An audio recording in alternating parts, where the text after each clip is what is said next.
오늘 읽을 하나님의 말씀은 누가복음 2장 1절부터 14절입니다. 이때에 가이사 아우구스도가 영을 내려 천하로 다 호적하라 하였으니 이 호적은 구레뇨가 수리아 총독되었을 때에 첫 번 한 것이라. 모든 사람이 호적하러 각각 고향으로 돌아가며 요셉도 다윗의 집 족속인 고로 갈릴리 나사렛 동네에서 유대를 향하여 베들레헴이라 하는 다윗의 동네로 그 정혼한 마리아와 함께 호적하러 올라가니 마리아가 이미 잉태되었더라. 거기 있을 그때에 해산할 날이 차서 마다들을 낳아 강보로 싸서 구유에 뉘었으니 이는 사관에 있을 곳이 없음이로라. 그 지경에 목자들이 밖에서 밤에 자기 양떼를 지키더니 주의 사자가 곁에 서고 주의 영광이 저희를 두루 비추며 크게 무서워하는지라. 천사가 이르되 무서워 말라. 보라, 내가 온 백성에게 미칠 큰 기쁨의 좋은 소식을 너희에게 전하노라. 오늘날 다윗의 동네에 너희를 위하여 구주가 나셨으니 곧 그리스도 주시니라. 너희가 가서 강보에 쌓여 구유에 누인 아기를 보리니 이것이 너희에게 표적이니라 하더니 호련히 허다한 천군이 그 천사와 함께 있어 하나님을 찬송하여 가로되 지극히 높은 곳에서는 하나님께 영광이요 땅에서는 기뻐하심을 입은 사람들 중에 평화로다 하니라. 아멘. 여러분, 오늘은 이론의 여지 없이 예수 믿는 우리에게 가장 큰 기쁨의 좋은 날입니다. 하나님의 육신을 입고 이 땅에 오신 날입니다. 우리 아까 찬송을 통해서 고백했습니다마는 참 신이신 우리 예수 그리스도가 참 사람이 되어서 신성과 인성을 가지고 이 땅에 오신 그날이 바로 오늘 아닙니까? 예수께서 이 땅에 오셨다는 사실은 그동안 사람들이 관념 속에서만 알아오던 하나님, 사람들은 하나님을 직접 볼 수 없었습니다. 선지자들을 통해서 하나님의 말씀을 깨닫고요. 또 하나님이 이루시는 일들을 우리가 보기는 했지만 하나님을 직접 볼 수는 없었습니다. 그러나 이제 임마누엘 하나님이 우리 가운데 오심으로 말미암아서 우리가 그분의 음성을 듣고 그분의 말씀을 듣고 그분의 사역을 눈으로 바라보는 놀라운 은혜를 체험하게 되었다라는 사실을 의미합니다. 성탄절은요. 성탄절의 의미는 바로 그런 데 있습니다.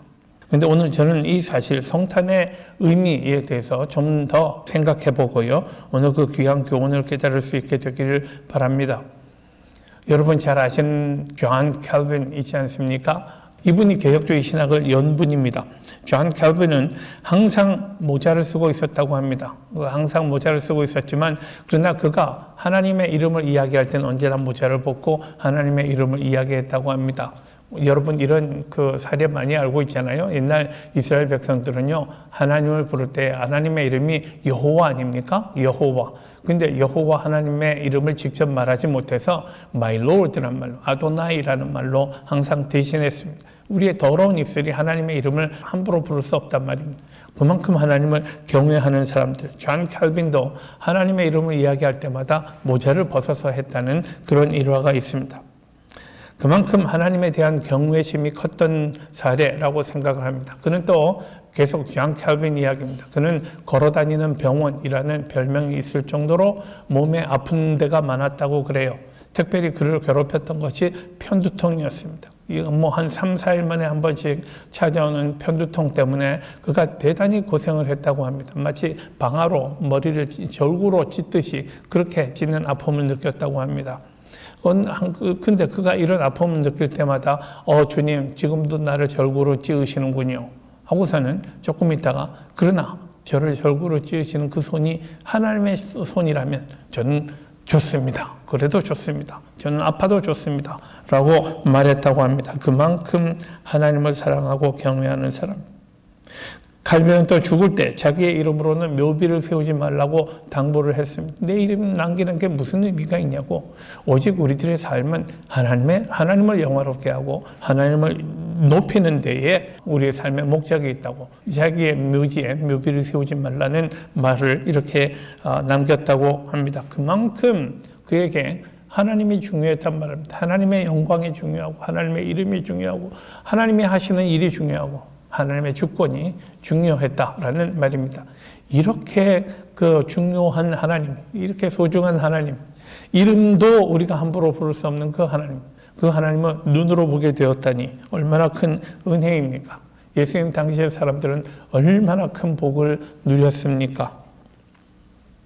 그런데 온 세상 만물의 주인이시고 세상의 모든 것들이 찬양에 맞지 않아야 할 우리 주님 예수 그리스도께서 이 땅에 오신 모습이 참 의아합니다. 왜 그런 방법을 선택하셨는지 모르겠습니다.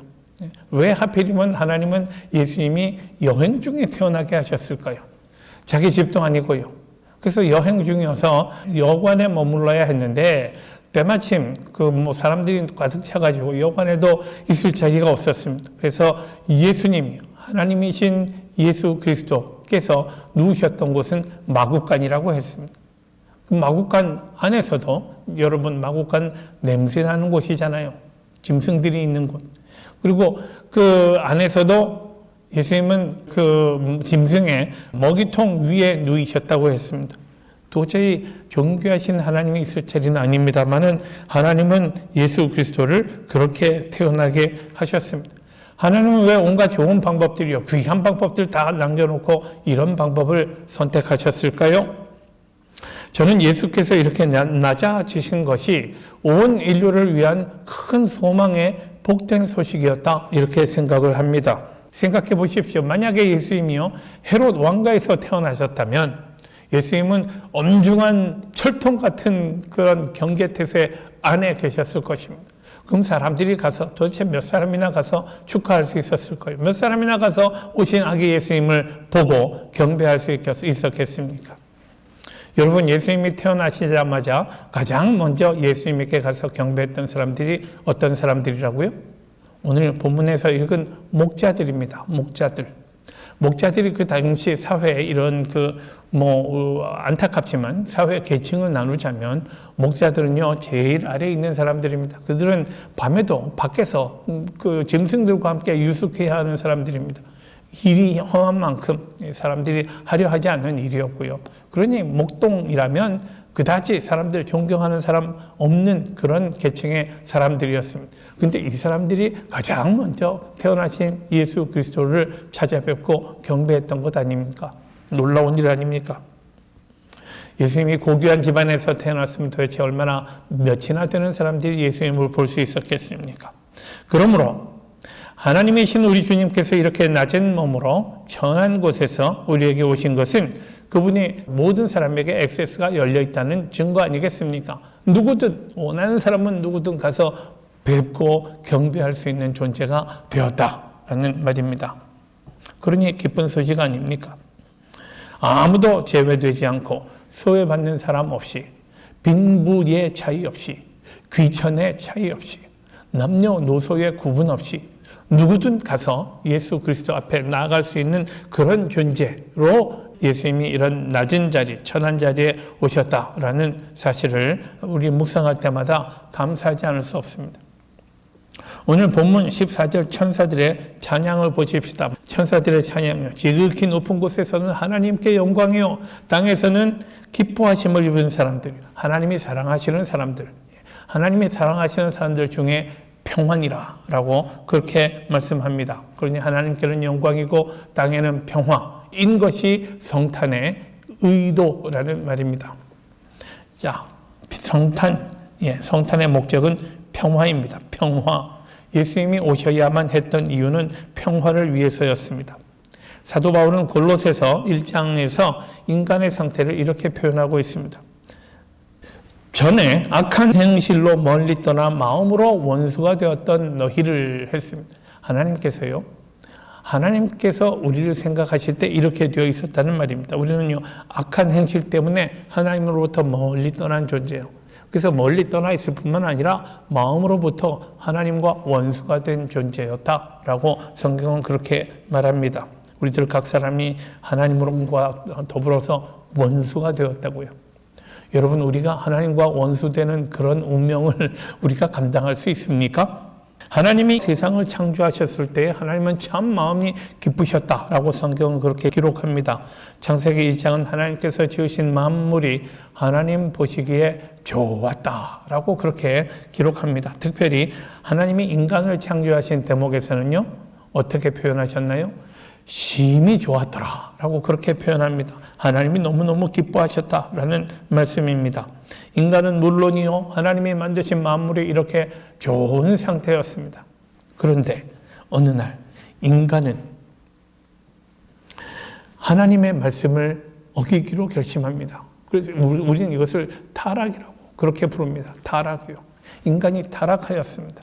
그래서 하나님을 이렇게 바라보던 존재가 이제는 하나님을 피해서 숨는 존재가 되어버렸습니다. 하나님과 관계가 단절된 상태예요. 하나님은 생명의 원천 아닙니까? 우리들 생명의 기원은 하나님입니다. 근데 우리가 하나님과 관계가 단절됐으면요, 우리는 사망이요. 사망과 다름없는 상태에 빠져 있었단 말입니다. 물론 육신적으로 우리 숨은 쉬고 운동을 하고 살아있지만, 그러나 하나님과 관계가 단절된 우리의 영은 죽은 상태였다라는 말입니다. 하나님이 인간을 창조하신 목적은 인간과 동행하기 위한 것입니다. 하나님이 창조하신 만물을 인간에게 하여금 다스리게 하시고 관리하게 하시고요. 그리고 하나님과 동행하면서 사는 것. 이것이 하나님이 인생을 내신 하나님의 기대, 목적이었습니다.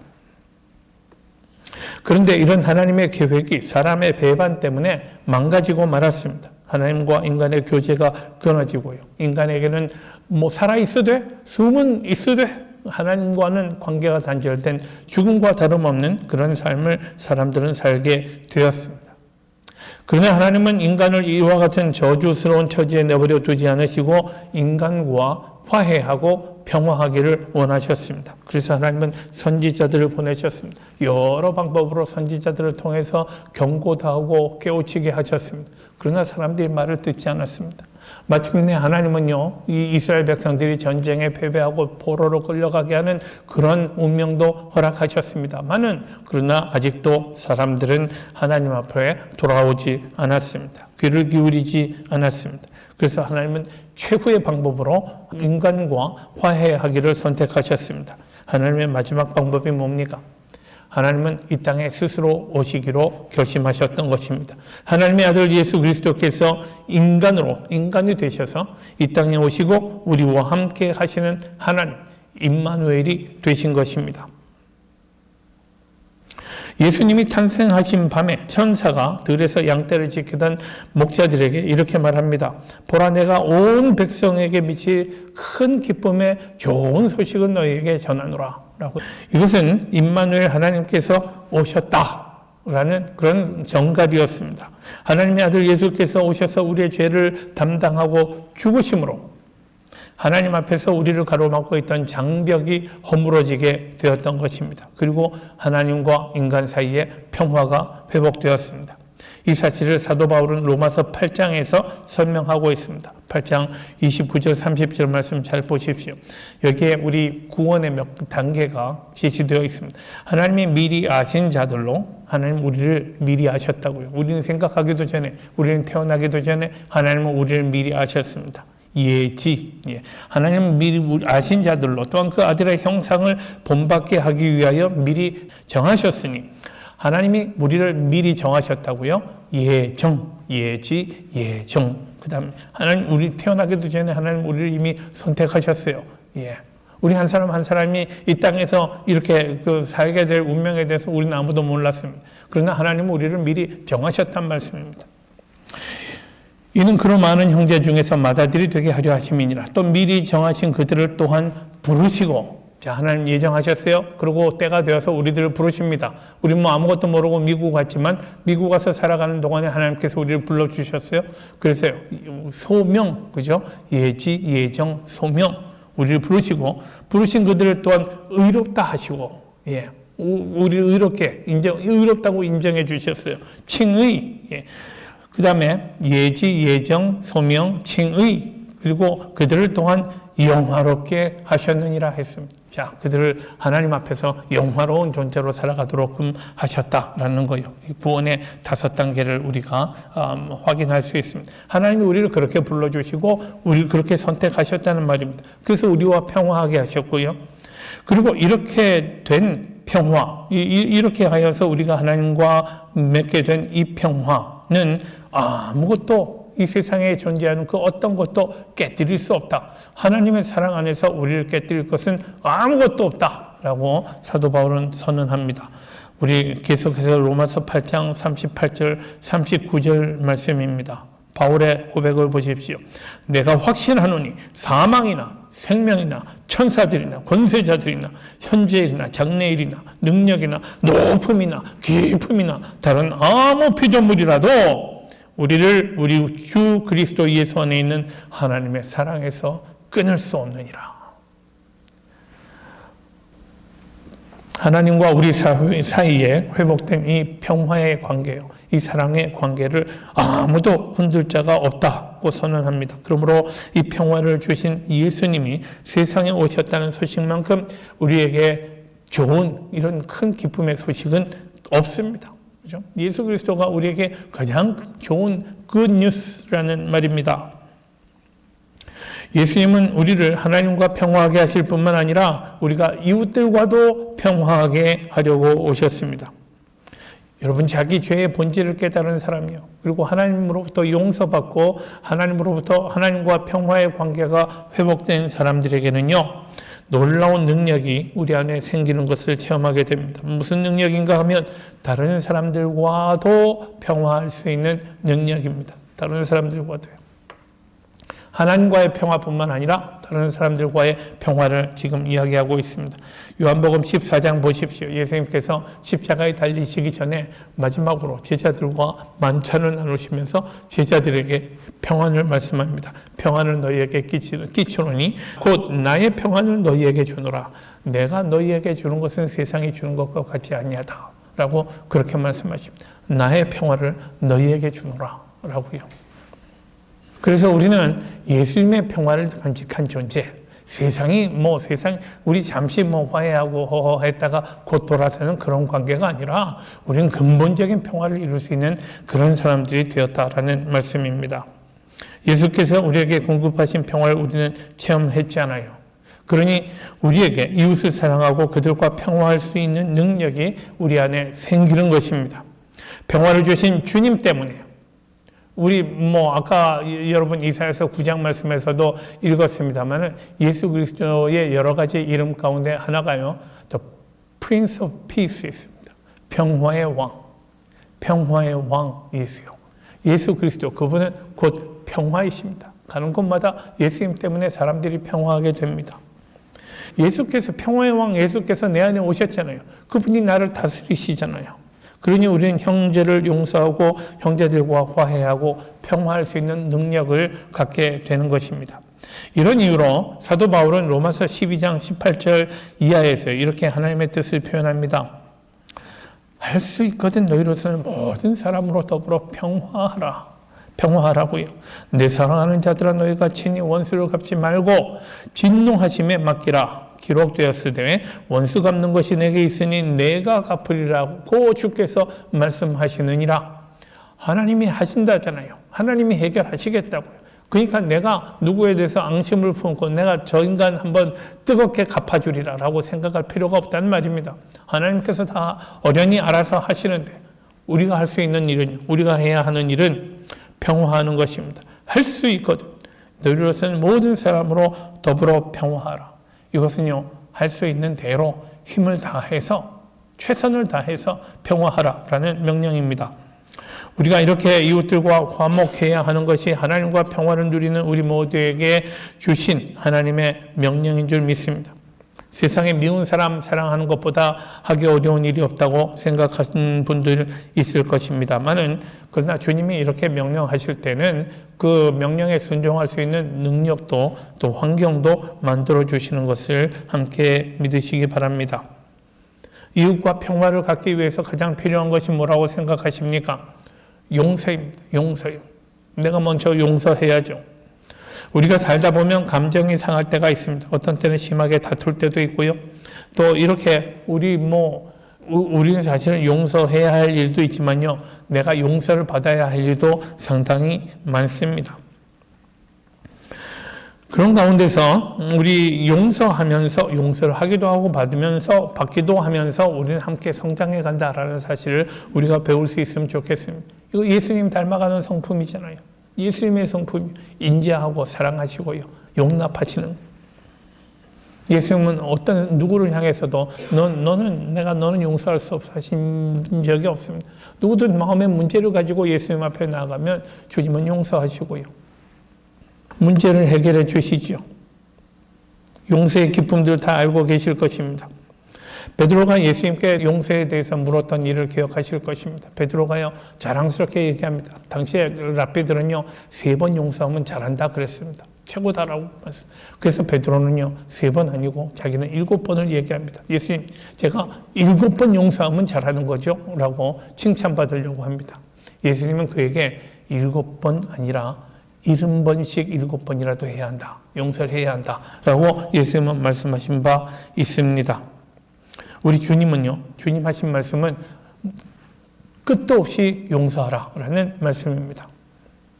또 우리 주님은 주기도에서도 우리가 용서하는 존재가 되어야 할 것을 가르치셨습니다. 우리 주기도문 나오잖아요. 우리가 우리에게 죄진 자를 사하여 준 것 같이 우리의 죄를 사하여 주옵소서. 이건요, 이 앞에 조건문이 들어있습니다. 우리가 우리에게 죄진 자를 먼저 용서했잖아요. 주님, 우리가 이렇게 용서한 것처럼 우리를 용서해 주십시오. 라는 의미입니다. 만약 내가 남에게 용서하지 못했다면, 나는 용서받을 수 있는 전제 자체가 없는 거죠. 보십시오. 이것을 용서하는 것은요, 우리가 이웃을 용서한다면 그것이 바로 우리의 용서의 전제가 되는 것입니다. 내가 이만큼 용서하면 나도 이만큼 용서받을 것입니다. 그러나 내가 요만큼만 용서했다면 그 정도밖에, 그렇다는 말입니다. 그럼에도 불구하고 교회 안에서까지 The Prince of Peace요. 예수 그리스도를 아직도 만나지 못한 사람처럼 형제와 원수가 되어 있는 사람들이 있고, 또 한번 상처를 입으면 두고두고 그 상처가 묵은 상처가 되어서 고침을 받지 못하는 경우를 우리는 교회 안에서도 종종 봅니다. 입으로는 용서한다 하면서도 마음으로 용서를 하지 않고요. 입으로는 좋은 말 하지만 속으로는 남의 실수를 절대 용서하지 않는, 잊어버리지 않는 그런 경우가 얼마나 많습니까? 근데 우리 꼭 기억해야 할 것은요, 누군가 나에게 상처를 입히면 나에게도 뭔가 문제가 있구나 하는 것을 먼저 생각해야 합니다. 남이 나에게 고통을 줄 때에는 반드시 내가 남에게 끼친 고통도 함께 생각할 수 있어야 합니다.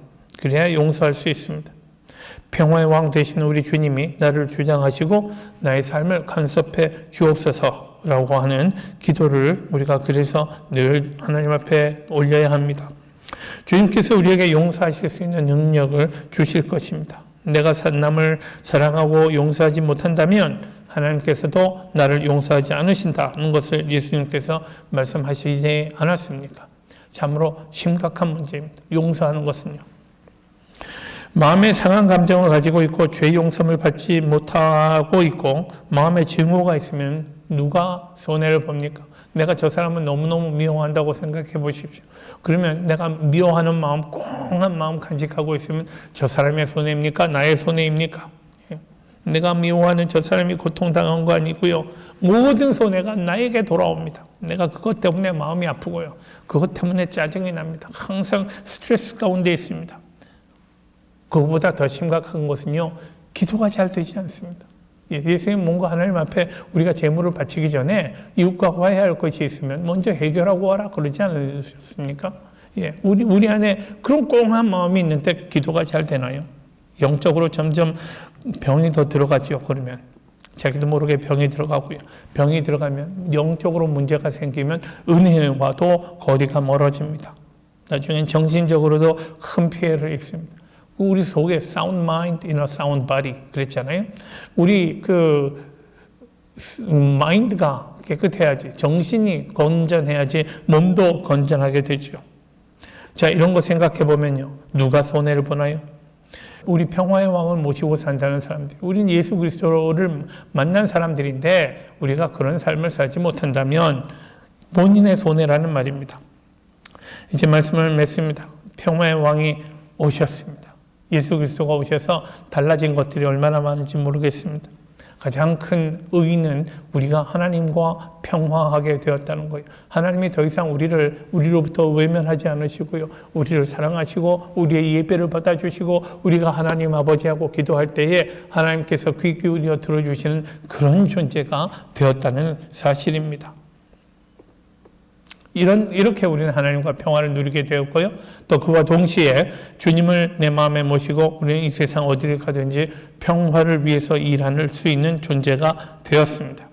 하나님이 우리에게 허락하신 이 평화를 귀히 여길 수 있기를 바랍니다. 내가 만나는 사람들과 평화하시기 바랍니다. 내가 일하는 직장에 하나님의 평화가 임하였음을 선포할 수 있으면 좋겠습니다.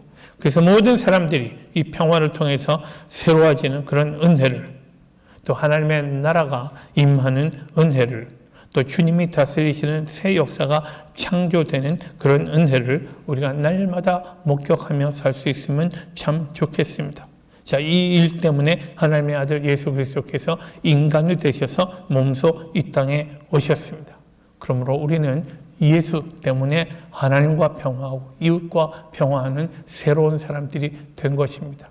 이 놀라운 사실을 날마다 기억하며 하나님께 감사하고 평화를 실천하는 주의 능력 있는 제자들 되시기를 축원합니다.